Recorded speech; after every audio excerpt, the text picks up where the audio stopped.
룰라 대통령 이제 집권하기 이전에 이제 1993년까지만 하더라도 경제 위기가 굉장히 심각했죠. 그러니까 외채의 그 이자만도 너무 이제 심하게 늘어나서 아주 외채를 갚지 못하는 이런 위기가 이제 몇 번이 반복이 됐어요. 1993년도에 인플레이션이 2,708%.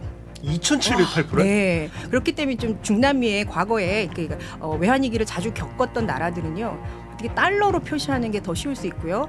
예, 그리고 화폐 개혁이 사실 그때 80년대, 90년대 있었기 때문에 뭐 달러를 더 선호하는 또 그런 현상도 있죠. 가난의 악순환 있잖아요. 네. 그러니까 가난과 교육 그리고 치안 그리고 경제 발전, 뭐 미래가 없는 이게 계속 이제 악순환으로 가는 거기 때문에 이제 그런 90년대가 계속 지속이 됐고 그래서 이제 룰라가 2003년 이제 그 집권을 하면서 가난과 교육 그리고 그 보건 여기에 아주 집중을 해서요 가난을 끊겠다. 그래서 굉장히 장기적인 프로그램으로 이제 사회 정책들을 많이 추진을 했었어요. 그래야 국가의 미래가 있는 거니까요. 우리가 살아가는 사회, 경제 전반의 이야기를 그 분야의 최고의 신들을 모시고 이야기를 나눠보는 시간이죠. 3프로TV 신과 대화 시간입니다. 안녕하세요. 저는 해담경제연구소 어혜진 소장이고요. 오늘 제 옆에는 네, 안녕하세요. 손석우 경제평론가입니다. 반갑습니다. 네, 반갑습니다. 오늘 평론가님 3프로TV는 처음이신가요? 네, 처음이에요. 근데 뭐 워낙 유튜브로 많이 봐서 뭐 이런 스튜디오 같은 게 전혀 낯설지가 않네요. 네. 야. 우리 어소장님도 마찬가지고. 네, 오늘 잘 부탁드리도록 하겠습니다. 네. 오늘은 중남미 그중에서도 브라질 이야기를 조금 해보려고 하는데요. 이 분야의 정말 최고 전문가라고 소문이 자자한 분을 한번 모시고 이야기를 나눠보도록 하겠습니다. 대구 카톨릭대학교 스페인어 중남미학과 임수진 교수님 모셨습니다. 어서 오세요. 네, 안녕하세요. 안녕하세요. 반갑습니다. 네, 교수님. 사실 중남미의 브라질 하면은 네. 브라질 하면 가장 먼저 뭐가 떠오르세요? 이게 그러니까 브라질 하면은 익숙한 나라긴 한데 막상 뭐 하냐고 물어보면 머뭇하게 되는 것 같아요. 그러니까 뭐 삼바, 뭐 그죠? 삼바. 네이마르 뭐 이런 건 알겠는데 그죠. 뭐 정치가 뭐야, 경제가 뭐야 좀 속 깊은 얘기를 해보라고 하면 잘 모르겠어요. 그 굉장히 공부 연구 오래 하셨는데 그 시작하시게 된 계기가 어떻게 됐죠? 네, 그 말씀하신 것처럼 좀 네. 제가 좀 중남미를 좀 알려야 되겠다 하는 게 이제 제가 시작하게 된 동기였는데요. 네. 저도 이제 처음에 대학에 들어가면서 스페인어과 정말 가고 싶었거든요. 예, 그래서 가고 싶었지만은 그 당시 제 머릿속에 스페인밖에 생각이 없었고요. 네. 심지어 저희 교수님은 멕시코 분이신데도 뭐 전혀 중남미에 관심이 없었거든요. 이제 그러다가 이제 대학교 3학년 마치고 이제 멕시코로 어학연수를 가게 되는데 그때 제가 또 했던 생각도 내가 이제 멕시코로 알게 되면 이제 중남미를 다 아는 거겠지. 이제 그런 생각을 했었고요. 이제 그랬던 생각이 박사 과정 그 초반까지도 계속 있었던 것 같아요. 그러다가 이제 그 브라질 정치를 배우게 되면서 네. 와, 내가 몰랐던 또 이런 중남미의 다른 면이 있구나. 그리고 그때부터 이제 인식을 한 거죠. 중남미는 우리가 알고 있는 몇 나라가 아니고 다 그 나라가 그 나라겠지. 이렇게 비슷하다라는 생각이 아니고요. 33개국 모두 다 다르고 마치 이제 아시아에서도요. 한중일 다 다르고 뭐 한국과 파키스탄 다 다르듯이 네. 중남미도 다 국가마다 이렇게 차별성이 있는데 그거를 나조차도 너무 몰랐구나. 네, 그래서 좀 이런 생각들을 좀 같이 나눠서 좀 중남미에 대해서 또 요새는 또 여행을 많이 가셔서 좋은 인식도 있지만 네. 아직도 이제 치안 문제 혹은 맞아요. 정치에 있어서 특히나 1960년대, 70년대, 80년대의 그 군사 독재 그리고 민주화 그러니까 아직 그 시기에 머물러 있다고 생각하시는 분들도 계시고 해서 그거를 조금 바꿔보자 이제 그런 생각에서 이제 시작을 했고 또 재밌습니다. 네, 중남미 정치 재밌고 만약에 좀 후진적인 측면이 있다고 한다면 또 우리가 반면교사로 삼아서 배울 필요도 있고요. 또 어떤 정치 철학이라고 할까요? 또 그런 것들을 또 중남미 정치 지도자들을 통해서 우리가 또 배울 수도 있어서 네, 굉장히 재밌는 또 그런 대륙이라고 생각합니다. 브라질이 그 중남미 국가들 중에서 약간의 리더 국가처럼 지금 그렇죠. 돼 있지 않나요? 이제 뭐 룰라 대통령은 뭐 좌파의 어떤 상징 대부처럼 또 이렇게 추앙받는 그런 이미지도 있더라고요. 네, 지금 이제 룰라 대통령이 당선이 돼서 네. 특히나 이제 또 룰라의 브라질 하면은 중남미 좌파의 대부다, 중남미의 리더다 이제 그렇게 이제 생각하시고 계시고요. 사실 맞습니다. 근데 이제 멕시코와의 또 이제 경쟁 관계도 좀 있어요. 그래서 멕시코도 이제 브라질만큼이나 대국이고요. 그리고 뭐 경제 규모 면에서도 늘 브라질과 그 경쟁하는 그런 국가거든요. 네. 그래서 이제 멕시코와의 그 경쟁 관계도 있을 뿐더러 언어가 또 다르잖아요. 그러니까 중남미는 대부분의 국가, 그러니까 33개국이라고 아까 말씀을 드렸는데 이제 스페인어 쓰는 나라가 18개 나라고 그리고 네. 이제 포르투갈어 쓰는 브라질이에요. 그래서 평소에는 우리가 같은 중남미 형제 이렇게 하지만 실제로 이제 대외 관계, 국제사회로 이제 나가게 되면 이제 스페인어권 국가들의 좀 견제를 좀 이제 브라질이 받기도 해요. 네, 그래서 지금 현재 이제 리더가 누구냐라고 한다면, 네, 그 룰라 대통령은 내가 돌아왔다. 룰라 이스백. 지금 국제사회에서 지금 그렇게 지금 본인이 다시 지금 얘기를 하고 있거든요. 네, 그래서 지금 또 브라질을 또 주목해 볼 필요가 있을 것 같아요. 근데 룰라 대통령이 그 전에 이제 3선째잖아요. 대통령을 3번 하면 어떤 기분일까요? 대통령을 3번 하면 아까 말씀 내가 돌아왔다 그 말 할 것 같아요. 예. 그것도 중간에 위기가 있었다가 그걸 극복해내고 맞아요. 돌아왔으니까 더 뭐라 해야 될까 극적으로 3선을 쟁취해냈으니까. 근데 이 룰라 대통령이 제가 알기로는 빈민촌에 살았었고 대학을 나오지 않았고 그리고 금속 노동자 출신이었는데 이 사람이 대통령이 되고 그걸 또 3번까지 하기까지 굉장히 많은 스토리가 있을 것 같거든요. 이 룰라 대통령에 대해서 조금 재밌는 이야기들, 뭐 숨겨진 이야기들 아시는 것 좀 다 이렇게 풀어놔 주세요. 네. 네. 너무나 많아서 네. 미담도 정말 많고 또 룰라가 했던 그 어록들 있잖아요. 명언들이 또 워낙에 많아서 네. 정말 그거를 다시 한번 저도 이렇게 읽어볼 때마다 정말 이렇게 가슴을 울리는 말을 어떻게 할 수 있지 이제 그런 생각을 하게 되는데 이제 그렇게 할 수 있었던 거는 지금 소장님 말씀하신 것처럼 어려서부터 워낙에 가난했잖아요. 네. 네, 그래서 태어나서 뭐 호적에 올라간 게 8살이라고 해요. 네, 태어나자마자 아버지가 가족들을 버리고 이제 상파울로로 갔고요. 룰라가 태어난 곳은 아주 북동부의 매우 척박한 그런 지역에서 이제 겨우 이제 비바람만 피할 수 있는 이제 그런 집에서 태어났어요. 그래서 학교를 못 다녔죠. 네. 호적에 올라간 것도 이제 8살이라서요. 그래서 최종 학력은 초등학교 4학년 중퇴다. 이제 뭐 이런기도 하고요. 그런데 그 후에 기술 학교를 들어가요. 근데 기술 학교가 이제 중학교로 인정이 되기 때문에 이제 최종 학력에 있어서는 뭐 초등학교 4학년 졸업이다 혹은 중졸이다. 이제 이 말이 같이 나오고 있고요. 그래서 너무나 가난해서 그러니까 온 가족이 이제 더 이상 그곳에는 이제 살 수가 없어서 아버지가 계시는 이제 상파울로로 이제 이주를 하거든요. 이제 그때가 8살이에요. 그래서 이제 상파울로 가서도 길에서 그 어머니가 땅콩을 만드시면요, 그거를 이제 형제 자매들하고 길에서 팔았대요. 그래서 그래서 뭐 땅콩도 팔고 오렌지도 팔고 후엔 뭐 구두 닦기도 하고요. 뭐 세탁소에서도 일하고 뭐 온갖 굳은 일 다 하다가 이제 그 그 기술 학원을 다니고 나서 그 이제 중등 과정 아까 그 인정이 된다던 그 기술원을 졸업하고 나서 정식으로 이제 취업을 하게 돼요. 물론 이제 뭐 공장 노동자지만 네. 이제 처음으로 월급을 받게 됐잖아요. 네. 근데 14살인데도 내가 이렇게 이제 정규직으로 들어가서 월급을 받으니까 이제 우리 어머니와 우리 가족들이 이제 조금 고생을 덜 하겠다. 그래서 정말 기뻐했다고 이제 그래요. 네. 그래서 너무나 가난하게 이제 살았던 것이 이제 그것이 이제 나중에 이제 대통령이 돼서도 나는 절대 나의 출신을 잊지 않겠다. 네, 이제 그런 얘기를 늘 하면서 그때의 가난했던 그 경험이 이제 다 정책으로 이제 녹아나는 거죠. 갑자기 이 기억에 나는 게 네. 그 제가 다큐를 하나 본 적이 있었는데 그 브라질 빈민촌에 살던 사람이 룰라 대통령 덕분에 집이 생겼고 TV가 생겼고 자식들을 교육시킬 수 있게 됐고 그런 살아갈 수 있는 기반이 다져졌다 하면서 그 룰라 대통령한테 너무 고맙다라고 했던 게 갑자기 기억이 나거든요. 그러니까 본인이 겪어왔던 그런 게 있으니까 이걸 그대로 되물림하지 않겠다라는 그런 뭔가 사명을 가지고 그렇게 해왔던 거네요. 네, 그래서 본인이 필생의 임무다라고 했던 것이 우리 브라질 국민들이 하루 3끼 다 먹을 수가 있고 그게 이제 인간 존엄성이잖아요. 또 헌법에서 보장하고 있는 것이고 그것을 이제 본인의 이제 필생의 임무다 이제 그렇게 얘기를 했고요. 지금 말씀하신 것처럼 그 사회보장 정책의 혜택을 받은 사람들 수기를 보면 정말 어떻게 저 돈으로 한 달을 살 수 있었을까? 그러니까 굶는 날이 더 많죠. 그러니까 이제 룰라 대통령 말이 그래요. 그러니까 굶어 죽지 않을 정도의 양만 먹으면서 생명만 유지하는 사람들 이런 표현을 쓰거든요. 네, 그러니까 우리가 생각하는 가난하고는 굉장히 차이가 있죠. 그 룰라 대통령이 손가락이 하나 없더라고요.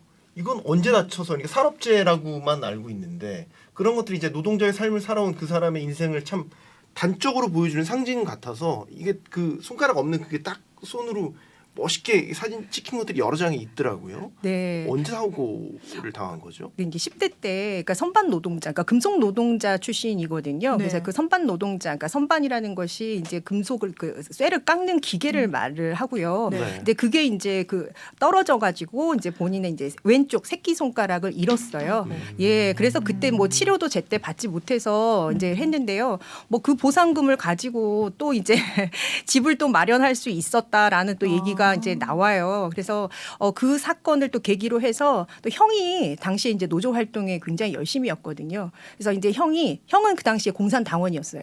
그래서 이제 그래서 조금 더 적극적으로 하지 않겠니? 그렇지만 룰라는 그때부터 이제 온건파여 가지고요. 뭐 그 적극적으로 노조 활동을 하지는 않았지만 이제 손가락을 잃었을 때 또 그때가 이제 10대 때인데요. 한 번의 계기가 됐었고 그리고 이제 20대 중반에 첫 번째 부인이 이제 임신한 상태에서 간염으로 사망을 해요. 네, 그래서 그 당시에 이제 또 그 열악한 의료 환경 예, 이거를 또 한 번 겪으면서 그러니까 아기와 그러니까 첫 번째 부인을 잃은 거죠 한꺼번에. 그래서 그 사건을 계기로 해서 브라질의 노동운동은 바뀌어야 한다. 월급 조금 더 받으려고 하는 이제 그런 노동운동이 아니라 이 세상을 바꿔서 우리의 노동 환경까지 같이 바꿔보자. 이제 그런 주장을 이제 하게 되면서 이제 본격적으로 노동운동을 하고 후에 이제 정치에 이제 투신을 하게 됩니다. 삶이 참 기구하네요. 그 가난한 정말 집안에서 태어나서 자립해서 어렵게 살다가 손가락도 잃고 결혼도 제가 알기로는 3번 네, 한 걸로 맞습니다. 했는데 첫 번째 부인께서 그렇게 간염으로 죽고 그런 어떤 자기의 살아온 과정이 어떻게 보면 좌파의 대부라고 불리는 그 정치적 자산이 그때 만들어진 게 아닌가라는 생각이 드네요. 딱. 네, 룰라가 이제 정치는 어머니의 마음으로 해야 된다고 그랬었는데요. 네, 그 가난의 그 경험을 네 그대로 이제 정치에 녹여서 어머니의 마음으로 네 그렇게 국민들을 대했던 게 아닌가 생각합니다. 근데 이 룰라가 집권했던 게 2003년부터 2010년까지인가요? 근데 제가 그 이제 지인이 뭐 아버지의 일 때문에 이 시기에 브라질에 살았어요. 근데 이 얘기를 듣기로 네. 그 80년대 90년대도 더 심했고요. 근데 너무 치안이 안 좋고 그냥 툭하면 탕탕탕 막 정말 그 집안 곳곳에 막 넘나들면서 담을 넘어들면서 막 총을 쏘고 막 길거리에 가다가도 갑자기 팡 쏘고 그러니까 너무 위험해서 기사나 아니면 보디가드 같은 사람들도 있어야 했고 정말 너무 집 밖에 나가는 게 굉장히 위험했다라는 그런 시대가 있었다고 그래요, 브라질이. 룰라 대통령이 집권하기 이전의 브라질의 모습에 대해서 조금 설명을 해주시겠어요? 룰라 대통령 이제 집권하기 이전에 이제 1993년까지만 하더라도 경제 위기가 굉장히 심각했죠. 네. 그래서 그러니까 외채 위기가 이제 반복이 됐었고요. 네. 네, 그래서 외채를 갚기 위해서, 그러니까 외채의 그 이자만도 너무 이제 심하게 늘어나서 아주 외채를 갚지 못하는 이런 위기가 이제 몇 번이 반복이 됐어요. 이제 그러던 중에 이제 94년에 헤알 플랜이라고 해서 지금 화폐 단위가 헤알인데, 네. 예, 이제 화폐 개혁을 하면서 이제 많이 안정이 됐어요. 사실 1993년도에 인플레이션이 2,708%. 2,708%? 네.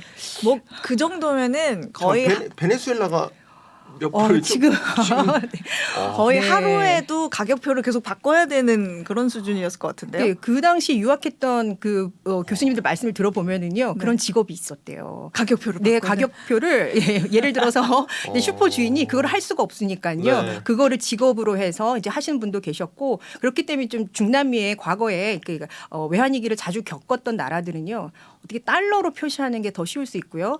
예, 그리고 화폐 개혁이 사실 그때 80년대, 90년대 있었기 때문에 달러를 더 선호하는 또 그런 현상도 있죠.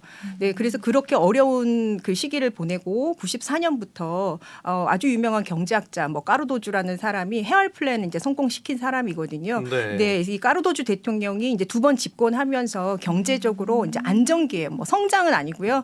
안정기에 이제 접어들기 시작을 합니다. 근데 이제 문제는 아까 말씀드렸던 가난하고 이제 연결이 돼 있는데 그 가난의 악순환 있잖아요. 네. 예, 이제 가난하니까 아무리 뭐 의무 교육을 한다 하더라도 아이들이 학교를 갈 수가 없잖아요. 뭐 굶는 날이 많은데 이제 그래서 아이들이 그러면은 밖에 나가서 그럼 국어를 해야 하나? 그러니까 부모가 이제 직업이 없는 경우도 많고 그래서 뭐 국어를 생각할 수도 있겠죠. 혹은 그래도 돈을 벌기 위해서 내가 깽단에 들어갈까? 그러니까 그렇기 때문에 이제 이런 점에서 교육이 그러니까 가난과 교육 그리고 치안 그리고 경제 발전, 뭐 미래가 없는 이게 계속 이제 악순환으로 가는 거기 때문에 이제 그런 90년대가 계속 지속이 됐고 그래서 이제 룰라가 2003년 이제 그 집권을 하면서 가난과 교육 그리고 그 보건 여기에 아주 집중을 해서요 가난을 끊겠다. 그래서 굉장히 장기적인 프로그램으로 이제 사회 정책들을 많이 추진을 했었어요. 그래야 국가의 미래가 있는 거니까요. 예. 근데 이렇게 가난을 끊고 복지를 하기 위해서는 재정이 필요하잖아요. 그건 어떻게 마련을 했어요? 전체적으로 봤을 때 GDP의 네. 그 사회보장 정책에 필요했던 재원이 한 0.4%에서 5%. 네, 네. 그렇게 했다고 하고요. 네. 네, 그런 사회보장 정책이 룰라가 뭐 아주 새롭게 만든 것은 아니고 네. 각 지자체에서 하던 것 중에 좋은 프로그램들을 이제 골라서요. 이거 굉장히 효과성이 가장 큰 이제 하나의 정책으로 이제 이걸 만든 거거든요. 네, 그래서 처음에 룰라 정부의 경제 관료들도 이제 반대를 했었대요. 이건 포퓰리즘이다. 네. 그리고 더군다나 그 당시는 IMF 지원을 받고 있었기 때문에 IMF에서도 반대를 했죠. 네, 그런데도 이제 룰라는 본인이 이제 필생의 임무다라고 네. 했기 때문에 그 당시에 배를 골고 있는 사람이 전체 인구의 약 4분의 1로 그 당시에 이제 평가를 하고 있었거든요. 그래서 추산 인구가 그 정도인데 굶지는 말아야 한다라는 것이 첫 번째 취지여서요. 브라질 같은 경우는 그 수출보다는요 내수 지향이에요. 수출을 뭐 앞으로는 늘려야겠지만 네. 그래서 내수가 차지하는 비중이 굉장히 큽니다. 그래서 뭐 60% 정도라고까지 하거든요. 그렇기 때문에 시장이 그만큼 지금은 이제 뭐 인구가 그 당시는 룰라 정부 때는 2억이 조금 안 됐고요. 지금 2억 1,600만 명 정도 되는데 그래서 빈곤층 그 처음 시작할 때는 극빈곤층에게만 지급을 했었거든요. 그래서 극빈곤층에게 그러면 현금 지급을 하게 되면 네. 그걸 가지고 그 액수가 크지는 않습니다. 하지만 이제 이 사람들이 소비자가 되는 거잖아요. 그러면은 이제 물건 구매를 할 것이고 그러면은 그 물건을 팔려고 한다면 뭐 그게 뭐 농산물일 수도 있고 제조업의 생산품일 수 있는데 그렇게 되면 당연히 기업에게도 이익이고요. 그래서 이제 국내 경제가 이제 선순환할 수가 있는 또 그러한 장점이 있기 때문에 네, 그래서 국내 경제가 이제 살아날 수 있었고 또 하나는 그 당시가 이제 원자재 호황 시기였기 때문에 네. 룰라 대통령은 또 그런 점에서 굉장히 운이 있다. 네, 신이 있다면 브라질 사람이 아니겠느냐 뭐 또 그런 얘기까지 그 당시 나왔었습니다. 그 룰라 대통령의 업적에 대해서 좀 이제 평가절하를 하는 입장은 참 좋은 시기를 만난 운 좋은 대통령이다라는 평가도 있는 반면에 아까 복지 정책 얘기하셨으니까 이걸 룰라 대통령이 좌파 정권이라고 해서 무조건 퍼주기를 한 게 아니라 조건부 복지 정책을 걸었다는 데 대해서 좋은 평가를 하더라고요. 그러니까 예를 들어서 복지 자금을 정부로부터 받으려면 아이를 학교에 의무적으로 보내야 돼. 뭐 일정 부분 네가 이 조건을 충족해야 정부에서 너한테 복지 자금 이런 것들을 마련해 줄 거야.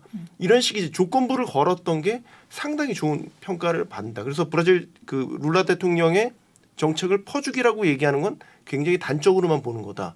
이런 식의 얘기도 있더라고요. 제 얘기가 맞나요? 네, 맞는 말씀입니다. 네. 네, 그러니까 조건부 혜택이라는 그게 분명하고요. 그리고 최종 목표는 자립이었거든요. 네, 그래서 룰라 대통령이 2010년에 이제 마지막으로 그러니까 임기 말에 마지막으로 사인했던 이제 정책도 그 빈민들에게 소액 대출 해주는 그런 프로그램을 만들었었는데요. 그러니까 소액 대출도 하나의 프로그램이었었고요. 그리고 뭐 가족 농장을 뭐 지원한다 할지, 그다음에 부모들의 그 성인들 직업 교육 이런 것들까지 다 병행을 했었고요. 그리고 말씀하셨듯이 자녀들은 꼭 85% 이상 출석률을 꼭 출석부를 제출해야 됐다고 네, 맞아요. 하더라고요. 출석률을 충족해야 예. 된다. 뭐 그런 조건들이 네, 그래서 있더라고요. 85% 특히 본인이 이제 아픔이 있는 곳, 그러니까 임산부들의 경우에는요 산전 산후 검사 꼭 받게 있고요. 영유아들의 경우에도 꼭 건강 검진을 하게 해서 그래서 이제 그 영유아들 그 사망률 굉장히 줄었다고 하거든요. 그럼 이제 아이들은 학교를 보내야 되잖아요. 그러면은 저 학교 스쿨버스 이런 것들 많이 확충을 하고 학교에 가서 또 무료 급식 굉장히 영양식으로 먹을 수 있도록 그런 것들도 준비하고 비타민 철분도 뭐 주고 이야. 그러면 이제 아이들이 학교에 가면 이제 재미가 있잖아요. 예. 그래서 이제 아이들이 재밌어서 학교에 가고 교육 받아서 또 이제 좋은 또 그런 또 직업을 가질 수도 있고 보람 있고. 네. 되게 그렇습니다. 체감형 정책인 것 같아요. 네. 근데 네. 그 평론가님께서 말씀하신 것처럼 이거는 포퓰리즘적인 정치였다. 돈 다 써버린 도둑놈이다. 이렇게 평가하는 사람들의 이유는 그런 기아 대책이나 어떤 그런 정책들의 자금을 마련하기 위해서 공무원 연금 개혁을 단행해서 그런 좀 욕을 먹었다. 이런 얘기도 있는데 그런 부분은 어떻게 생각하세요? 공무원 연금 개혁은 앞으로도 더 해야 할 공무원들한테 욕을 먹는 분야고요. 거죠. 굉장히 사실은 지금도 굉장히 어려운 부분이잖아요. 아, 그렇죠. 공무원 근데 연금 룰라 건드리면. 대통령이 이걸 강하게 그냥 추진을 해서 연금 개혁을 했대요.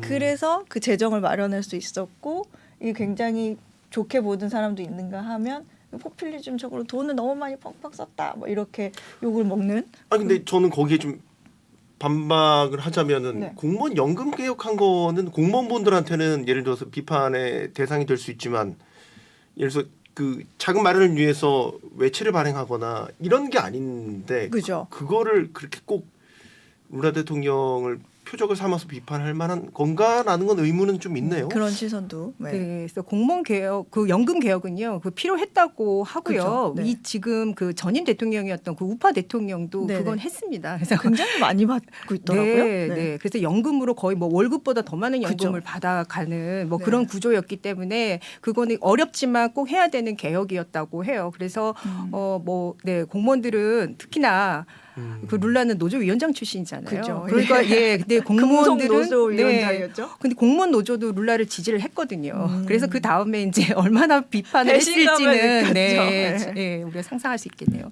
그러면 궁금한 게 어쨌든 룰라 대통령이 집권하던 시기에 뭐 여러 가지 이제 정책들을 하면서 해결됐어요. 그럼 빈곤 문제라든지 우리 경제가 우리나라랑 비교를 해보면은 우리가 한참 경제 발전할 시대에 잘한 것으로 평가받는 게 중산층을 많이 만들었던 걸 굉장히 경제의 허리를 든든하게 했던 거를 잘한 걸로 평가받는데 그럼 룰라 대통령 시절에 빈곤 문제가 해결되고 소위 중산층들이 많이 만들어졌냐 그런 측면에서 평가를 해보자면 어떤 평가를 내릴 수 있죠?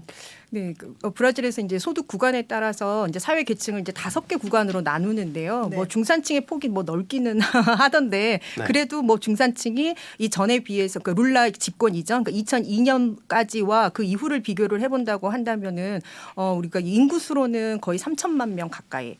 네, 그리고 그 후에 룰라 대통령 다음 대통령이었던 같은 그 노동자당의 그 호세피 대통령이 집권했던 네. 2015년까지 합쳤을 때 이제 약 3,600만 명. 네, 그 정도가 그래서 더 늘어났어요. 그 중산층으로 편입이 돼서 네. 이제 결과적으로는 이제 전체 인구의 약 51% 정도를 이제 중산층으로 이제 분류를 이야. 했죠. 네. 이야. 그 교수님이 보시기에 이제 지금은 또 잘 해야겠지만 이전에 룰라가 집권했던 그 시기에 가장 잘한 정책은 뭐라고 생각하세요? 뭐 이미 지금 우리가 앞서 네. 얘기를 했지만 그 사회보장 정책을 이제 볼사 파밀리아라고 하거든요. 네, 그래서 그 볼사 가난을 파밀리아. 이제 구제했다. 그러니까 말씀드렸듯이 그러니까 브라질은 외채 위기가 이제 반복이 돼서요. 네. 국제사회가 바라보는 그 브라질 그러면은 채무국. 네, 그래서 늘 돈 빌리는 그런 나라. 네, 그러다 보니 가난한 사람들도 우리에게 브라질이란 나라는 무엇인가, 국가가 있는가 늘 절망적이었었는데 네, 그런데 브라질이라는 이 국가에 가난한 사람들도 국민이라는 거 이거를 심어줬다라고 하는 거예요. 네, 또 그런 것을 그래서 국내적으로도 상당한 성과가 있었다고 한다면 국제적으로도 아주 뭐 유명한 정치인이잖아요. 네. 네, 국제사회로부터 굉장히 신뢰를 받고 있고 지금도 뭐 유엔 그 기후변화 협약 당사국 총회 가서 거기서 이제 룰라 이스백 이제 본인이 그렇게 얘기를 했었거든요. 네. 그러니까 그만큼 자신이 있다라는 뜻이고, 네 국제사회에서 본인이 또 그만한 또 역할을 하겠다. 이제 또 그런 것들을 또 보여주는 것이기도 해서요. 그만큼 이제 브라질의 국제적 위상을 또 이렇게 또 상승시킨 또 그런 또 역할도 했죠. 그래서 그 룰라 대통령 집권 시절에 그 돌이켜 보면은 월드컵 그때 유치했었고 2016년 그 올림픽도 브라질이 네. 그때 유치했었잖아요. 네, 그러니까, 2014년, 2016년. 그 아까 국제적 네. 위상 말씀하시니까 그러면 다 그런 그 결과물들로 볼 수 있겠네요. 네, 룰라 정부에서 유치하고 다음 이제 호세피 네. 정부에서 네, 올림픽과 월드컵을 치렀죠. 네. 근데 이번 선거에서 보면 그 보소나루 전 대통령하고 그 득표 차가 그렇게 격차가 심하지 않았거든요. 그러면은 이 사실 우리가 전적으로 봤을 때는 수많은 국민들의 지지를 받아도 부족하지 않을 만한 그런 좋은 대통령이었는데 절반은 안 했거든요. 그럼 절반은 반대하는 세력의 이유는 뭐예요? 네, 그 여론조사 결과를 봤을 때 네. 룰라가 1차 투표에서 그러니까 브라질은 이제 결선 투표제를 하는 나라인데 먼저 이제 1차 투표에서 당연히 무난하게 근데 여론조사 결과에서도 상당히 격차가 있었어요. 그래서 뭐 당연한 거 아니야 이렇게 생각을 했었는데 1차 투표에서 굉장히 득표율 차이가 그렇게 크진 않아서 도대체 이게 어떤 이유인가. 그런데 그것은 지금 이 전 대통령, 그러니까 그 당시 현직 대통령이죠. 볼소나루 아주 극우파로 분류가 네. 되는데요. 이제 보통 정치인, 그러니까 칠선을 지냈던 사람이에요. 그런데도 정치인으로서는 그렇게 크게 인지도가 없었는데 이 대통령이 이제 잘했던 것은 당시에 이제 소셜 미디어 활용을 굉장히 잘했어요. 그래서 이 소셜 미디어로 소통을 하는데 그 내용은 굉장히 뭐 막말도 많았고 가짜 뉴스를 또 많이 만들었었고. 트럼프다 이런 네, 별명이 그래서 저도 지금 처음 생각납니다. 네. 트위터 정치 같은 걸 했군요. 네, 그래서 그 남미의 트럼프다, 뭐 열대 트럼프다 이런 별명이 있고요. 실제로 대선에 앞서서요, 그 트럼프의 그 당선을 도왔던 그 홍보 전문가에게 실제 배워서 왔다. 네. 본인 아들도 정치인인데요. 그 아들이 가서 이제 보고 배워서 왔다라는 뭐 그런 말도 있습니다. 그래서 그 당시에 그렇게 막말을 하면서 당시 트럼프 당선 때와 굉장히 비슷해요. 그래서 이렇게 남성들이 굉장히 좋아하게 됐고요. 약간 마초적인 기질이 네. 있군요. 예, 그러니까 일반 그 지지자들이요. 야, 우리도 사적인 자리에서 다 저렇게 말하는 거 아니야? 그래서 굉장히 남성적이다, 강하다. 우리는 저런 대통령이 필요하다. 왜냐하면 그 당시에 브라질이 굉장히 정치권의 부패 사건으로 굉장히 시끄러웠던 때였기 때문에 네. 저런 부패를 없애려고 한다면 부패 척결을 위해서는 강한 대통령이 필요하다.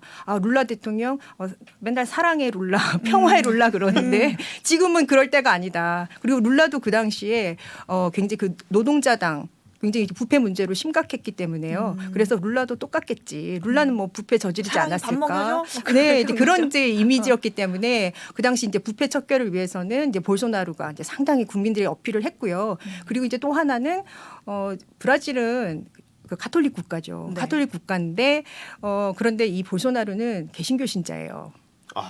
네. 이 지지 세력들이 아주 탄탄하던데요. 네, 그렇기 때문에 종교적으로? 종교적으로. 그래서 룰라는 이제 가톨릭 신자고요. 그래서 이제 그 부통령 후보자를 이제 개신교 신자를 또 하기도 전략적이네. 하고 네. 뭐 그랬습니다. 뭐 했는데 근데 자꾸 이제 개신교 신자 그 중에서도 이제 복음주의자들이 굉장히 그러니까 우리가 샤이 복음주의자다. 네, 그래서 여론조사 결과에서는 나타나지 않았던 개신교 신자들의 그런 지지가 굉장했고요. 이제 본인의 뭐 소셜 미디어에서도 보면 와 우리가 또 기도로 뜻을 하나로 모으자 뭐 이런 메시지 또 많이 또 보내고 했었습니다. 그러면 이건 갑자기 보네소우루 대통령이 다음 선거에 다시 복귀를 시도할 수도 있는 건가요? 만약 여건이 마련된다면? 네, 선언을 했습니다. 선언을 했군요. 내가 다음 대선에 나오겠다라고 직접적으로는 하지 않았지만 나 정치 다시 한다. 지금 현재 미국에 있어요. 아니 올해 1월에 3선 됐잖아요. 룰라 대통령. 룰라는 3선이 됐고요. 너무 예의가 없는 거 아니에요? 그렇죠. 삐져서 갔어요. 대통령이 네, 그래도 맞아요. 네. 네. 당선이 3선 국민이 밀어댔는데 하자마자 그렇게 찬물을 끼얹으면은 약간 정치적 상도이가 아닌가 그죠. 근데 싶은데. 이 말씀을 해주셨는데 약간 처음부터 끝까지 트럼프와 너무 비슷한 모양새로 가고 있는 것 같아요. 그 보소나로 전 대통령이 낙선했을 때도 시위가 있었잖아요. 그것도 굉장히 그 트럼프 지지자들의 의회 폭동이 있었던 거랑 굉장히 좀 비슷한 모습이었던 것 같고 그 전적을 그대로 따라가는 것 같아가지고. 네, 그러니까 작년 10월에 이제 대선 있기 전부터 볼소나로 대통령은요 대통령이잖아요. 그럼에도 불구하고 외교관들을 다 불렀었어요. 그러니까 네. 대선 1년 전에. 네. 그러니까 여기서 외교관이라고 하는 것은 브라질에 와 있는 외국 그 외교관들을 의미를 해요. 주 브라질 외국 네. 대사들. 그런데 그 외국인을 대상으로 해서 브라질의 전자투표에는 문제가 있다. 그러면서 이제 부정선거가 있을 수 있다라는 것을 이제 너무 암시를 트럼프랑 하는 거죠. 비슷한데요? 정말 비슷한데요. 브라질은 다 전자투표를 하나요? 네, 브라질이 이제 본격적으로 전자투표를 한 게 이제 2000년부터예요. 그러니까 브라질 워낙 넓잖아요. 그래서 과거에 90년대에는 개표가 다 끝날 때까지, 그러니까 아마존 이런 지역까지 해서 개표가 다 끝나려면 한 달이 걸렸대요. 네, 그래서 이제 90년대에 점차적으로 도입을 해서 뭐 이제 2000년부터 하는데요. 그러면은 이제 투표하러 기표소를 가서 딱 천막을 거두면 우리처럼 도장을 쾅 찍는 게 아니라 컴퓨터 화면에 버튼을 딱 누르는 건가요? 네. 신뢰성이 담보가 확실히 돼 있나요? 네, 그 문제에 대해서는 전혀 문제가 없음에도 불구하고 네, 그래서 2시간이면은 이제 모든 개표가 끝난다고 야. 하거든요. 그러겠죠. 네. 전자니까. 네, 그래서 그럼에도 불구하고 이제 1년 전부터 이제 볼소나루는 본인이 이제 어렵다고 판단을 한 거였는지 네, 본인이 계속 이제 그 전자투표의 이제 신뢰성을 문제 제기를 했었고요. 그렇게 더 했던 이유는 아무래도 지지층 결집을 위해서 더 그렇게 했을 것이고요. 아까 소장님 그 치안 말씀을 하셨지만 치안이 브라질의 이제 그 총기 사용은 금지가 돼 있습니다. 근데 그것을 이제 그 볼소나루 대통령이 총기 소지를 허가를 해준 거예요. 그래서 누구나 자유롭게 나를 방어하려면 총을 들어야지. 이제 이렇게 한 거예요. 네, 그래서 방어용으로 총기를 허용한다. 지금 뭐 룰라 대통령 바로 금지를 시켰지만, 그래서 이 지금 볼소나루 대통령이 그러니까 전 대통령이 새 대통령에게 대통령 띠를 이렇게 취임식에 이제 둘러줘야 되거든요. 네. 그 관례를 깨고 지금 미국으로 갔고, 네, 거기서도 계속 이제 소셜 미디어 지금 활용을 하죠. 근데 그런 와중에 트럼프와 똑같이 트럼프 그 백악관 폭동이 1월 6일 이제 브라질의 경우에 바로 그 네, 취임한 지 얼마 안 돼 1월 8일 뭐 이렇게 해서 네, 그래서 또 이제 브라질에서도 똑같은 그런 일이 발생을 했고, 볼소나루는 나는 그러니까 거기와 관련이 없어라고 말은 하였지만 사실상 뭐 좀 말을 애매하긴 했죠 본인이. 그러니까 대선 그 불복은 아니지만 그렇다고 뭐 룰라 축하해 하고 이제 뭐 인정은 하지 않았고, 네, 근데 이제 그런 맞아요. 상황에서 이제 벌어진 일이라서 그러니까 그 볼소나루 대통령에 대해서는 그 민주주의를 퇴보시켰다. 네, 그런 비판에서 또 자유로울 수가 없고요. 그렇지만 본인이 이제 나는 곧 브라질로 돌아간다. 그러면서 정치 세력을 다시 규합하겠다. 이제 그런 얘기를 지금 한 상태입니다. 네, 그게 얼마 전에 아마 월스트리트 저널인가랑 인터뷰한 내용이었던 것 같아요. 이제 3월에 다시 돌아가가지고 본인이 야당을 이끌겠다라고 거의 뭐 단독 인터뷰처럼 그렇게 한 것 같은데, 그래도 룰라 전 대통령 이 당시에 보우소나루 대통령으로 바뀌었던 그 지지도가 바뀌었던 어떤 계기가 있었던 것 같은데, 어떻게 뭔 계기로 좌파에서 우파로 바뀌었던 계기가 있었나요? 당시에 그러니까 2018년 대선에 그 네. 이슈는 그 부패 사건이 이제 사건. 가장 이제 컸고요. 그때 탄핵되지 않았나요? 대통령이 이제 탄핵이 됐습니다. 됐죠. 예. 그 여자 대통령 말씀하시는 거죠? 지우마 호세프라고 하는 네. 룰라의 이제 후계자죠. 다음 그쵸. 대통령이었고요. 네. 재선까지 했었어요. 근데 그 당시에 2011년에서 2014년 이제 첫 번째 임기를 마치고 두 번째 임기를 시작했을 때가 경제가 그때 좋지 않았어요. 네, 브라질에서 굉장히 중요한 것은 물가 상승률입니다. 있습니다. 아까 말씀드렸듯이 인플레이션을 과거에 이렇게 겪었잖아요. 네. 그렇기 때문에 물가가 오른다라는 것이 굉장히 이제 이 사람들에게는 브라질 사람들에게는 너무나 무서워요. 굉장히 큰 불안이기 때문에. 네. 근데 그때 이제 룰라 집권 이후에 계속 플러스 성장세였다가 이제 그때 이제 2015년, 16년에 마이너스 성장을 해요. 아이고. 그래서 경제가 좋지 않았다라는 점, 그것도 이제 굉장히 크게 작용을 했었고요. 그러다 보니 이제 재정 적자가 더 커졌겠죠. 근데 그것을 이제 국영은행에서 잠시 이제 돈을 빌려서 회계 처리를 한 거였는데. 그 뭐 브라질에서는 그게 관례였다라고는 하지만 어쨌든 법적으로 문제가 돼서요. 그것을 이제 탄핵의 사유로 삼아서 이제 탄핵을 합니다. 그런데 이제 그 브라질의 이제 정치에서 좀 독특한 것이요. 네. 집권 여당의 의석수가 너무 적어요. 우리는 보통 보면 여소야대 이제 했을 때 뭐 과반에 뭐 조금 못 미치는 우리는 이제 그런 경우만 봤잖아요. 네. 이제 중남미의 경우가 이제 많은 국가에서 그러는데 비례대표 제도를 하고 또 여러 이유에서 이제 브라질도 과거에 이제 민주화되는 과정에서요. 군부 세력들이 어쨌든 권력을 계속 유지하고 싶잖아요. 그러니까 네. 본인들에게 이제 유리한 그런 선거 제도를 만들다 보니까 이제 또 그런 선거 제도를 만들어서 이제 다당제가 특징이에요. 그러니까 브라질도 남미 국가들 다 그렇지 않아요? 대부분이 그렇습니다. 굉장히 군소정당 많잖아요. 네. 이제 그래서 강력한 일당이 없는 거예요. 네. 그래서 브라질의 경우에도 지금 그 하원 기준으로 했을 때요. 네. 브라질은 양원제인데요. 하원에 지금 23개의 정당이 들어가 있어요. 와. 많다. 네, 23개고 그리고 원내 진입을 그렇게 했다는 거예요. 네, 원내 진입에 그리고 당의 의석수가 한 석이든 아니면은 뭐 100석을 가지든 네, 똑같이 그 정당의 그런 우리의 경우에는 다르잖아요. 교섭단체 교섭단체, 분명히 예. 의석수와 의석수 다르잖아요. 충분히 돼야죠. 네. 그런데 브라질은 그게 없습니다. 네, 그렇기 때문에 그리고 정치적으로 이렇게 우리가 보면은요. 정당 정치의 전통이 굉장히 짧아요. 네, 브라질은 스페인의 지배를 받았던 국가하고 다르게 독립은 하였지만 왕정으로 독립을 하거든요.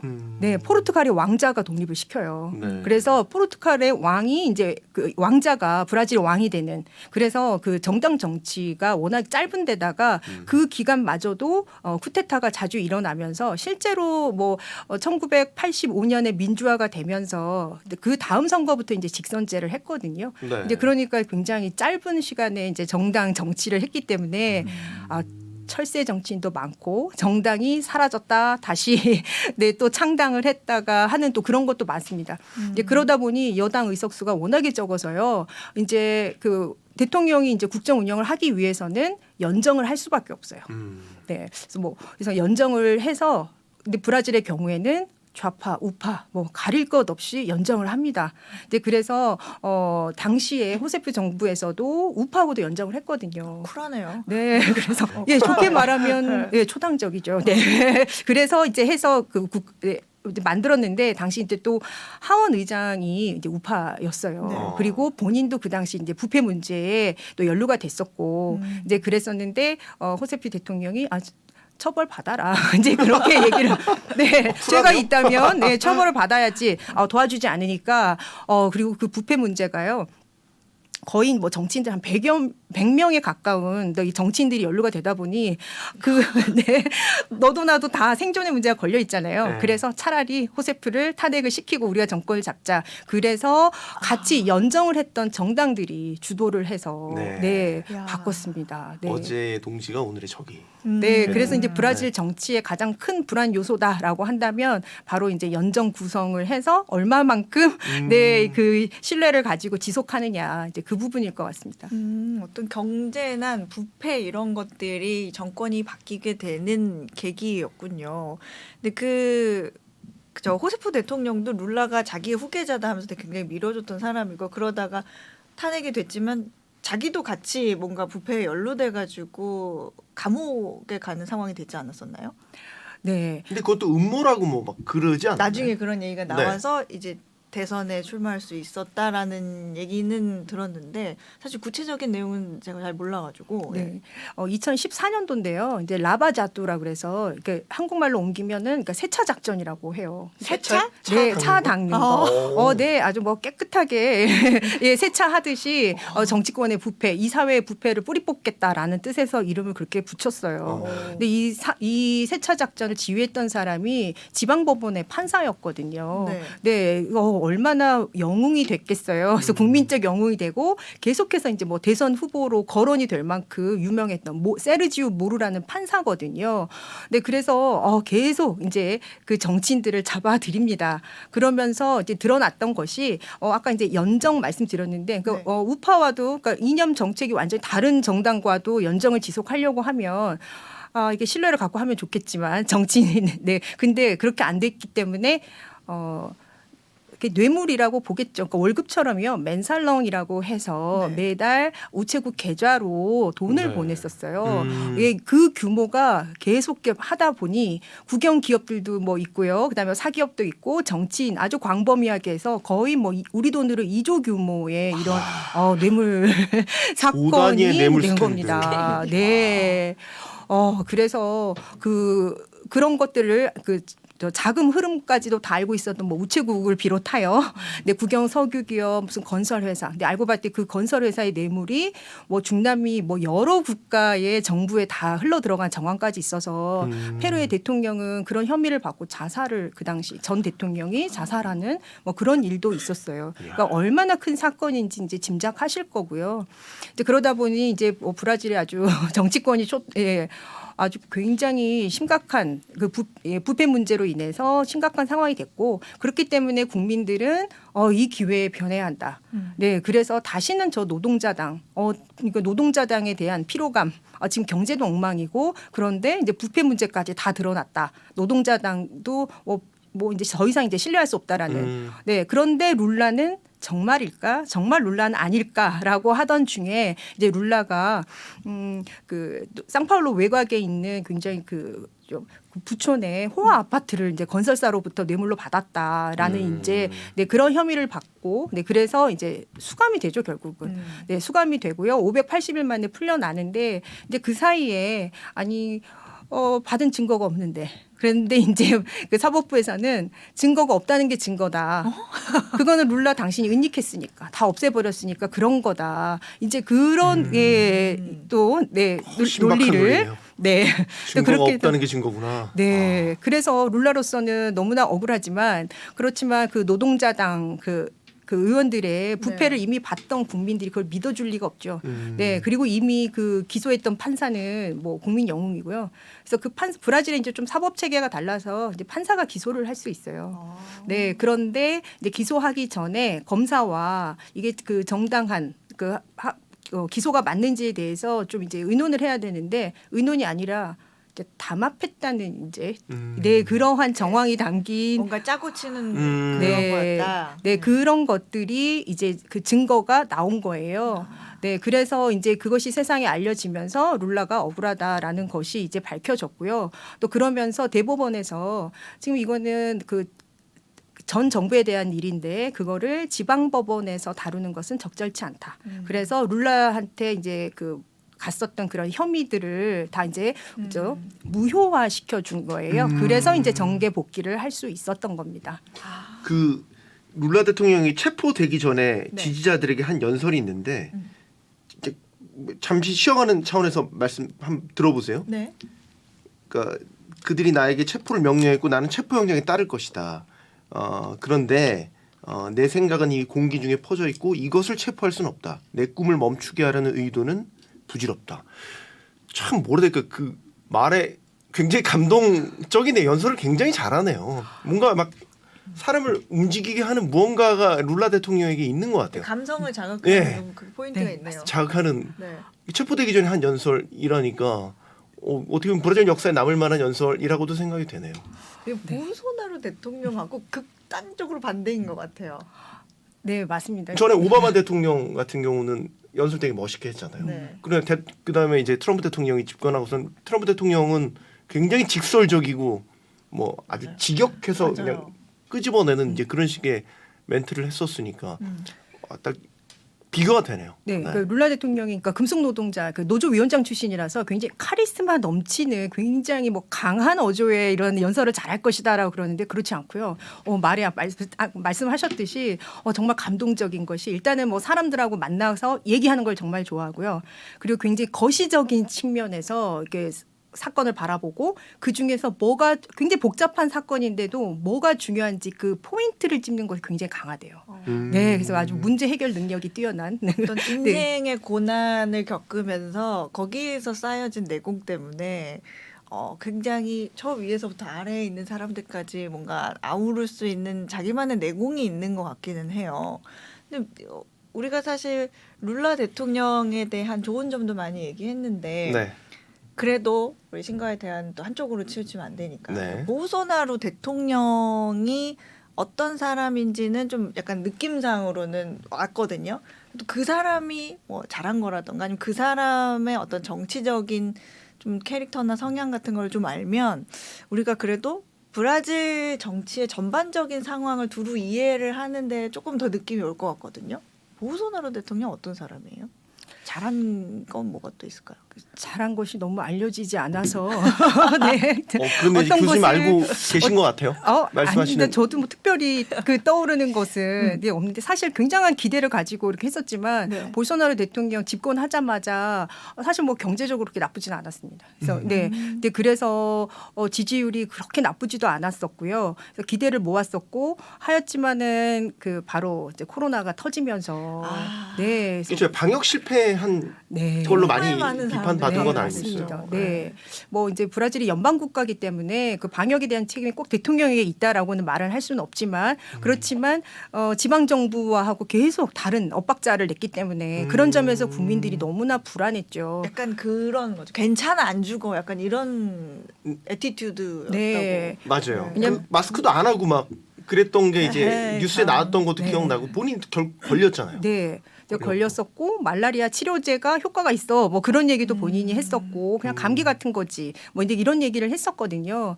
그래서 그 당시 본인의 이제 생각은 브라질은 이제 그 코로나가 터지면서 바로 봉쇄를 했기 때문에 이제 경제 활동이 이렇게 심하게 위축이 되죠. 그래서 경제가 우선이다. 그러니까 볼소나루는 개발주의자예요. 개발 우선이기 때문에 이제 경제가 우선인데 지금 이렇게 감기 같은 걸로 이렇게 집에 완전 봉쇄하는 거는 문제가 있다. 이제 그러면서 이제 논란이 처음 이제 시작이 됐던 거예요.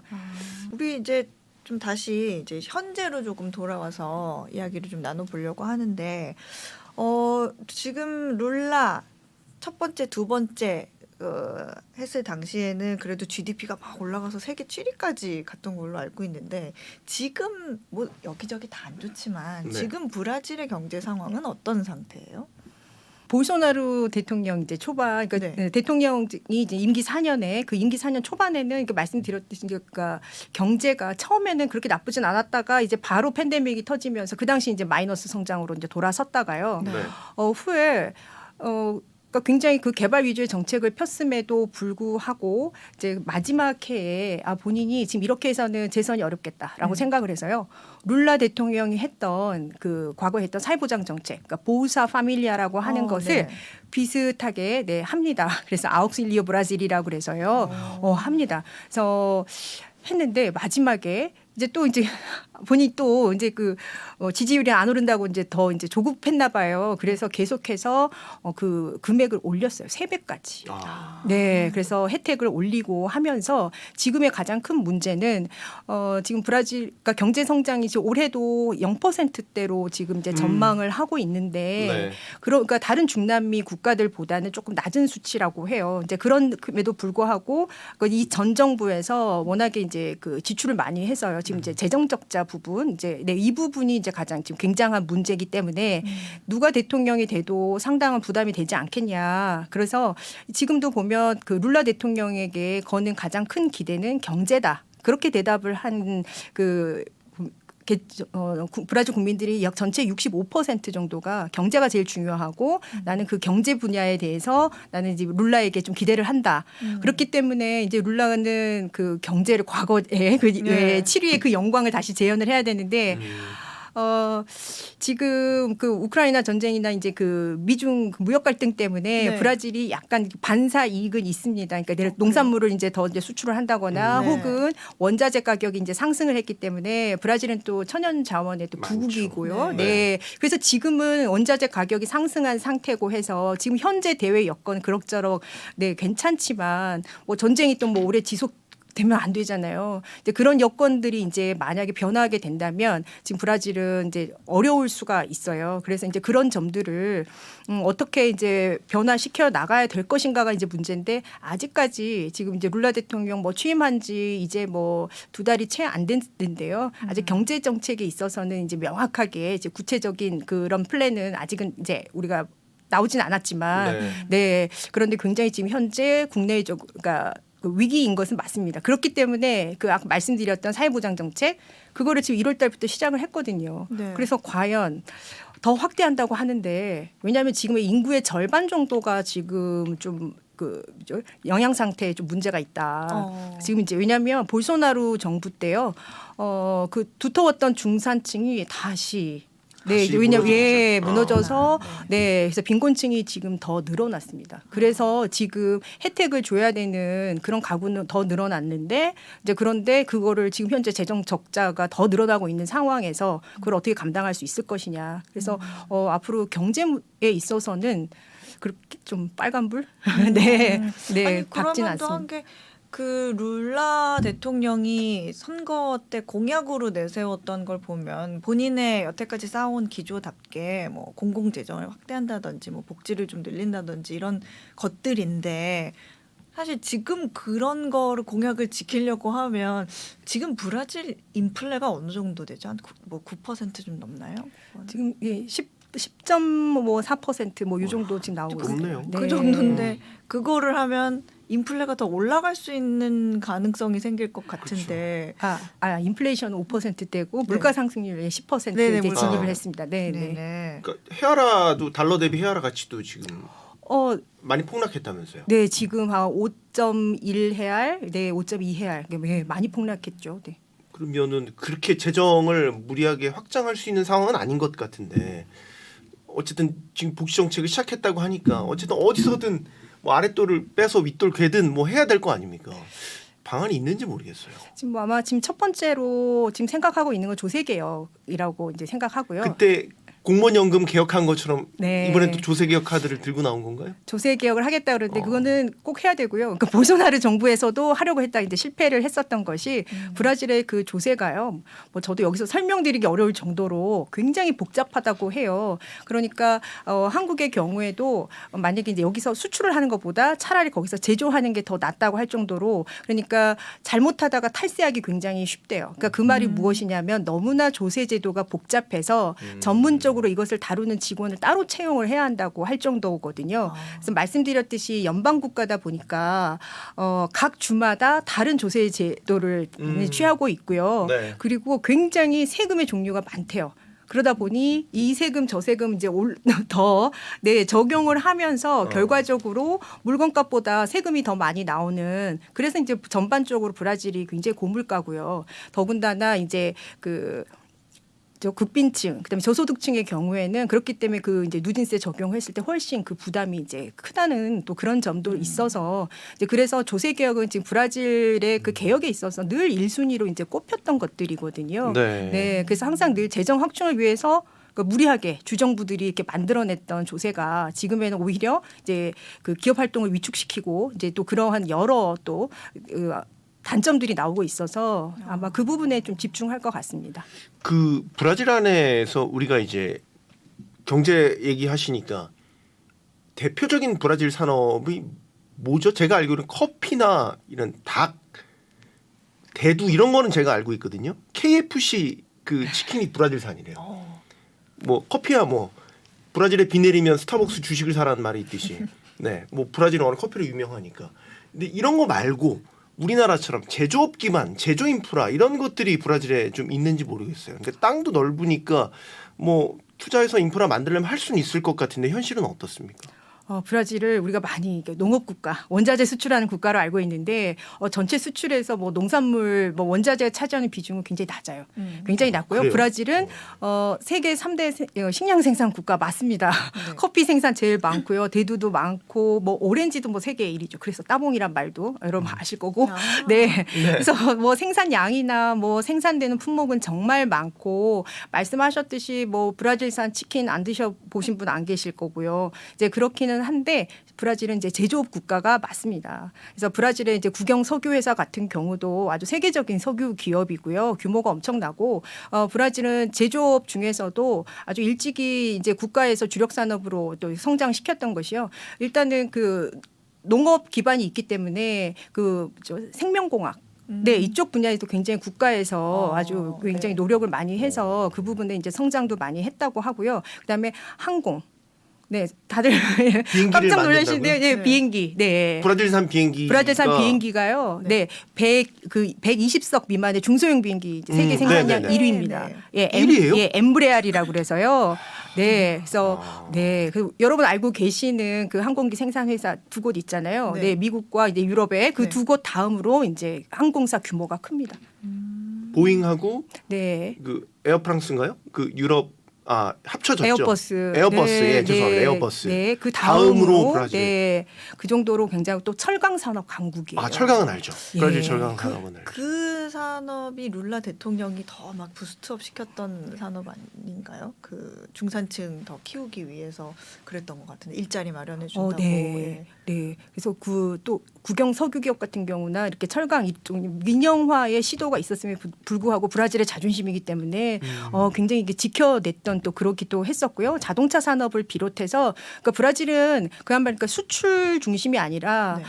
이제 내수 시장 중심의 그런 경제이기 때문에 아무래도 자급자족이 사실상 되는 네. 그런 국가입니다. 네, 그래서 제조업의 그 강점이 있고요. 또 앞으로도 이제 미래 산업 브라질은 또 자동차 직접 생산한다고 그랬잖아요. 그러니까 플렉스 차량. 그러니까 에탄올과 에탄올과 휘발유를 동시에 쓸 수 있는 네, 그런 자동차가 전체 50%가 넘어가요. 굉장히 친환경 그 에너지 분야에도 이제 강점이 있고 네, 원래 브라질이 사탕수수 생산 국가였잖아요. 네. 네, 그러니까 이제 사탕수수가 이제 남아 도니까 이제 어느 순간부터는 그래서 이 사탕수수를 어디로 어떻게 활용할까 해서 네, 에너지 정책에 이제 활용을 하게 됐고 그리고 브라질의 북동부 같은 경우가 네. 굉장히 그 뭐 땅은 척박하지만 햇볕이 좋고 그리고 바다를 끼고 있어서 네. 수소를 만들고 기지로 활용을 해서 그걸 다시 다른 국가에 수출하기에 굉장히 좋대요. 그래서 또 수소 산업에서도 굉장히 브라질이 역할을 할 것 같고요. 앞으로 뭐 미래 산업을 보더라도 이게 브라질은 뭐 사실 뭐 중남미가 미래의 땅이라고 하는 말은 오래됐지만 그래도 이제 브라질의 뭐 경제 규모나 여러 가지 면에서 좀 지켜볼 필요가 있겠습니다. 그 말은 혹시 맞아요? 브라질의 제약바이오 그 글로벌 기업들이 많이 들어가 있는데 그 이유가 브라질이 이제 다인종 국가다 보니까 임상 실험을 하기 좋대요. 그래서 이제 다국적 제약사들이 들어와서 그 신약 개발이라든지 그런 것들을 브라질에서 많이 수행한다고 그러더라고요. 네, 브라질은 뭐 제약뿐만 아니고 다국적 기업이 많은 걸로 이제 유명하고요. 근데 그런 가운데서도 바이오 분야, 아까 생명공학 때 말씀드렸듯이 네. 브라질은 이미 이제 뭐 약 복제하는 기술이 이미 있어서 네, 그런 것들도 뭐 그러니까 브라질이 그리고 또 대외 정책에 있어서도 자기 할 말을 다 하는 국가거든요. 네, 미국에도 큰 소리 치는 국가여서요. 절대로 다국적 기업에 밀리지 않을 정도로 근데 본인들도 이제 그 기술이 있고요. 네, 있습니다. 근데 그런 가운데서 지난번에 그래서 팬데믹 시기에 그러니까 연방 차원에서 충분한 그 치료약과 백신을 이제 확보를 하지 못했을 때, 네, 그때도 이제 중국의 그 업체들이 그 상파울로에 그 연구소가 있었거든요. 네. 그래서 말씀하신 대로 이제 그렇게 이제 연구를 이제 브라질에서 하다 보니 이제 그걸 활용을 해서 중국산 백신을 확보하는 네, 이제 그런 일도 있었습니다. 아니 산업 얘기 뭐 이런 거 다 하다 보니까 사실 갑자기 생각이 났는데 최근에 브라질하고 아르헨티나하고 공통 통화를 만들자 이런 얘기가 한 수주 전에 굉장히 핫했거든요. 이게 무슨 소리야? 너희들이 뭘 한다고? 왜냐면 브라질이 이만큼 큰 나라고 아르헨티나는 우리가 격차가 너무 큰데 근데 뭘 한다고라는 얘기가 있었거든요. 이거 무슨 얘기예요? 네, 저도 처음 듣고는 그냥 안 될 텐데. 그저 웃지요. 약간 네, 네, 그렇게 생각을 했었는데 사실 메르코수르라고 네. 하는 이 관세 동맹인데 네. 이게 이제 만들어진 게 1995년인데요. 늘 지지부진하면서 네. 더 발전을 못하고 아니 그 유럽연합도 저렇게 잘 하는데 왜 저렇게 언어와 역사가 비슷한 중남미는 저렇게 못할까 이제 그랬었는데요. 브라질도 대국 기질이 있지만 아르헨티나도 대국 기질이 있고 그 무역에 있어서도 굉장히 보호주의가 강해요. 그래서 무역이 그렇게 차지하는 비중도 크지 않고 뭐 그런 이 두 나라가 평소에는 그렇게 사이도 좋지 않으면서 갑자기 이게 무슨 말인가 이제 생각을 했었거든요. 이제 근데 하나의 통화에서 수르라고 해서 남쪽이라는 뜻인데 네. 이 이제 화폐를 만들겠다. 그거는 뭐 유로화 같은 거는 아니고 무역 거래만 할 때 쓰는 뭐 그런 화폐라고 그렇게 하겠다. 그러니까 이제 각국 아. 통화를 아예 대체하는 건 아니고 네. 무역을 할 때에 우리 둘끼리만 쓰는 화폐 단위를 하나 만들자 정산할 때 뭐 그런 건가요? 네. 아. 아무래도 달러 의존도가 워낙 높다 보니까 네, 그래서 달러로 결제하지 말자. 예. 그래서 그런 측면에서 이제 주장을 한 건데요. 제가 생각하기에는 어떤 경제적 이유보다는 그게 경제적으로 보자면 이건 이제 좀 성사되기 어려울 것 같고요. 그렇죠. 이제 정치적 이유가 있을 것 같아요. 그러니까 지금 보면 아르헨티나한테는 브라질이 이제 그 교육에 있어서 굉장히 큰 규모가 되는데 네. 브라질의 경우에는 아르헨티나가 한 24위 정도? 네, 그래서 그렇게 크지는 않습니다. 네. 더군다나 지금 브라질의 경우와 지금 아르헨티나의 경우는요. 거기는 아르헨티나는 주기적으로 그 IMF 지원을 받죠. 네, 네. 네. 경제 상황 굉장히 안 좋지 않아요? 맞아요. 네, 지금 안 좋습니다. 그래서 지금 물가 상승률도 그렇고 금리가 지금 70%대거든요. 이야. 네, 75%. 그 브라질도 높다고 하는데 13.5%예요. 그래서 이렇게 아주 거시경제적으로 이렇게 지표가 다른 것을 어떻게 이거를 조정을 해서 하나의 화폐 단위로 만들 것이냐. 이제 그런 측면에서 굉장히 회의적으로 보고 있는 거고요. 이제 정치적으로 룰라 대통령이 늘 그렇듯이 그러니까 브라질 뭐 대통령으로서 늘 큰 소리 친다. 그래서 자국의 독자적인 목소리를 낸다고 하였지만 그래도 미국에 그 대항하기 위해서는 중남미가 하나로 뭉쳐야 된다라는 뜻은 확실히 하고 있기 때문에 그러기 위해서는 메르코수르를 잘 활용을 해야 되겠죠. 이제 그래서 정치적으로 봤을 때 지금 이런 주장을 이제 하는 것이 이제 또 하나의 또 강한 중남미 이런 것들을 위해서도 이제 필요하다. 이제 그렇게 보는 측면. 그다음에 아르헨티나 입장에서도 뭔가 또 새로운 경제 시도를 했을 때. 네, 그랬을 때 뭐 다음 아르헨티나 곧 대선이거든요. 네, 그래서 그 유명한 룰라가 지지를 해서 이렇게 또 한다고 하면 먼저 얼마나 제안했다고 중요- 하던데요, 브라질이. 네, 그래서 이 연대가 굉장히 의미가 있지 않을까. 그런데 브라질로서는 사실 좀 조심스럽죠. 왜냐하면 아르헨티나가 자꾸 이렇게 반복적으로 네. 이렇게 IMF 지원을 받다 보니 아르헨티나의 경제 위기가 또 브라질로 또 전이될 수도 있잖아요.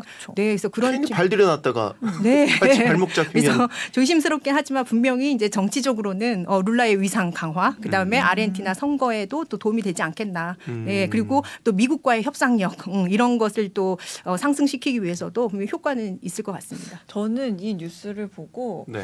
뭐 수많은 경제 전문가들, 뭐 교수님 비롯해 전문가들이 코웃음을 쳤다, 뭐 이런 얘기도 있고 저도 오잉 잘 이해가 안 가는데라고 생각했는데 이거는 쉽게 말하면 이런 게 아닐까요? 그러니까 우리 통화 대체하는 게 아니라 무역용 통화 하나 만들자는 건데 그러면 결국에는 외상 장부했을 우리끼리 약속 하나 뭐 하자는 건데 그렇죠. 정말 친한 신뢰 관계면 그런 거 없어도 할 수 있잖아요. 그리고 그걸 못 믿어올 사이면 달러로 해야 되잖아요.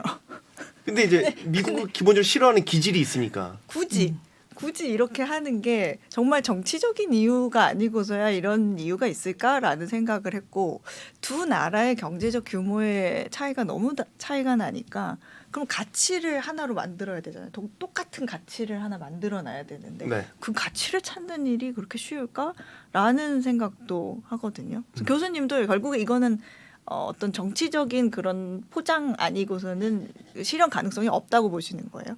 잘 되면은 좋겠죠.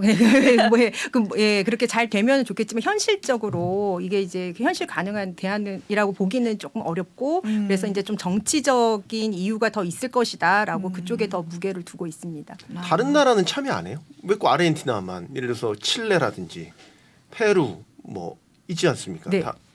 지금 칠레, 페루는 준회원국이고요.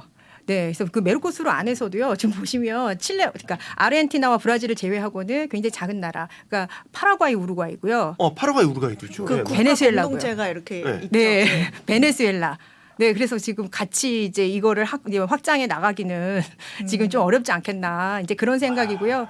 지금 이제 뭐 이 화폐를 또 제안하기도 했지만 지금 이제 급한 거는 EU하고 또 메르코스루하고 지금 또 이제 여기 이제 문제가 됐던 게 이게 지금 또 협상은 더 잘 돼서 타결은 됐는데요. 지금 네. 문제가 EU 쪽에서 지금 중단을 시켰어요. 비준을 안 해주고 있어요. 근데 그 이유는 이제 그 아마존 때문이고요. 아마존. 네. 혹시 아마존 밀림 파괴 그것 때문에? 네, 그것을 지금 이제 그 조건으로 걸었습니다. 그래서 다시 아마존을 지금 아마존 산림 파괴를 네. 중단하지 않으면 지금 환경 문제를 조건으로 걸었기 때문에 지금 이제 그런 문제에 있어서도 지금 국제사회 연대가 지금 필요하죠. 그러니까 어쨌든 이 메르코스루와 EU 왜냐하면 단순히 무역뿐만이 아니고요. 무역도 지금 굉장히 중요해요. 브라질 입장에서는요. 네. 네, 룰라 대통령은 지금 내수 시장이 브라질이 너무 크다라는 것이 문제라는 거는 뭐 지난 임기 때도 늘 강조를 해와서 무역을 더 확장해야 된다. 그 기조는 맞습니다. 그래서 지금 그러기 위해서라도 지금 유럽은 필요합니다. 그래서 지금 빨리 지금 그 EU와의 EU 메르코스루 간의 FTA를 지금 빨리 이제 성사를 시켜야 되는데 그렇기 때문에라도 아마존을 위해서는 아마존을 지금 잘 활용을 하고 그러기 위해서는 또 연대가 정말 필요하겠죠.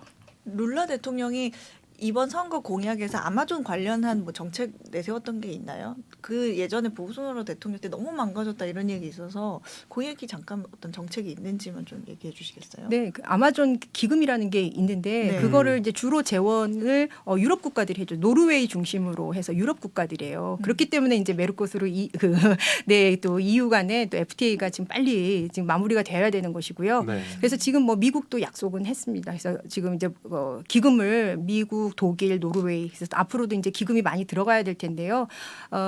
그 볼소나루 전 대통령이 그 지지층의 그 콘크리트 지지층이라고 그랬는데 그 중에 농민 지주 계급들이 있어요. 기업들. 네, 그래서 이 기업 농업과 관련된 이 기업가들로부터 지지를 받기 위해서 그래서 또 그 아마존을 파괴를 하는데 일일이 그걸 베면 시간이 걸리잖아요. 그래서 주로 태웠죠. 화전 우리 옛날 화전이라고 하잖아요. 네, 그렇게 해서 벌목을 하다 보니 그렇기 때문에 이제 또 탄소 배출량도 더 많이 나왔던 거고. 아이고. 네, 그래서 아주 굉장한 그 아마존이 파괴가 됐고 그리고 아마존 기금도 이제 그 볼소나루 대통령이 운영위원회를 중단을 시켰었어요. 네, 그래서 굉장히 제재가 많았는데 그 유럽 국가들 제재를 많은 것을 이제 풀기 위해서 이제 그 룰라 대통령이 지속 가능한 아마존 정책을 지금 이미 발표를 했고 네. 그리고 실제로 기금도 이미 이제 벌써 지금 2달인데요. 벌써 이제 기금 확보도 상당히 많이 한 걸로 그렇게 알고 있습니다. 선생님 말씀을 쭉 들어보니까 브라질이 지금 처한 경제 상황, 어떤 정치적인 상황 이런 거를 다 고려했을 때 룰라 대통령이 해결하고 뭔가 단합을 하고 뭔가 짊어지고 가야 하는 짐이 예전보다도 어떻게 보면 조금 더 많은 것 같아요. 그래서 교수님이 보시기에 끝으로 룰라 대통령이 앞으로의 집권에 있어서 이전에 반면 교사를 삼아서 이런 부분들은 조금 잘 반영을 하고 바꿔서 잘 해야 될 것 같고 이런 부분들은 이런 식으로 조금 정책을 추진하는 것이 좋아 보이지 않을까 도움이 되지 않을까 아니면 뭐 지금 이런 추세로 가려는 방향인 것 같다 이런 부분을 좀 정리해 주신다면 어떤 게 있을까요? 이제 첫 번째로는 그 이번에 그 취임하면서 했던 얘기가 그 취임 일성이 희망과 재건 말을 했었거든요. 다시 브라질이 희망의 브라질, 그러니까 경제 문제가 될 것이고요. 그다음에 재건, 그러니까 양극화입니다. 지금 이 두 문제가 지금 룰라 앞에 놓여진 가장 큰 심각한 문제이고요.